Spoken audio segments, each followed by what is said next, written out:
বিয়ের পর প্রতিটা মেয়ের জীবনেই একটা স্বপ্ন থাকে, নিজের একটা ছোট্ট সংসার সে নিজের হাতে গোছাবে। আমিও ঠিক তাই, নিজের একটা ছোট্ট সংসার নিজের হাতে খুব সুন্দর করে গুছিয়েছিলাম। আজ সেই সংসারটাকে পুরোপুরিভাবে ছেড়ে অন্য জায়গায় শিফটিং হতে হচ্ছে।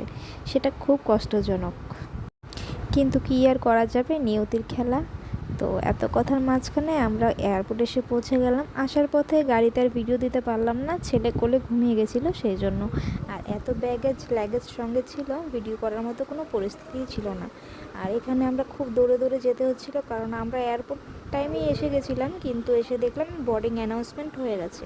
তাই আমাদের একদম ঝড়ের গতিতে দৌড়তে দৌড়তে যেতে হচ্ছিল। এখন আমরা বোর্ডিং গেটে চলে এসেছি। এখন আমরা টিকিট চেকিং করিয়ে আমরা ফ্লাইটের দিকে রওনা হয়ে গেলাম। এবার ফ্লাইটে যাওয়ার পথে একটু নকশামি তো করতেই হবে, সেটাই করছিলাম। আর দেখো, ছেলে এখানে টাটা করছিল ফোন দেখে, নিজেকে নিজে দেখে। বাইরের ওয়েদারটা ছিল বেশ ভালো, খুব মেঘলা ওয়েদারও ছিল না, আবার একটু হালকা রোদ, আবার একটু একটু বৃষ্টি হবে হবে করছিল, হয়নি। এইসব করতে করতে ফ্লাইটে চলে এলাম। আর ছেলে ভীষণ আনন্দ করছিল, দুষ্টামি করছিল, সব ছুঁড়ে ছাড়ে ফেলে দিচ্ছিল। তারপর কোনোভাবে বসিয়ে দিলাম কার্টুন দিয়ে।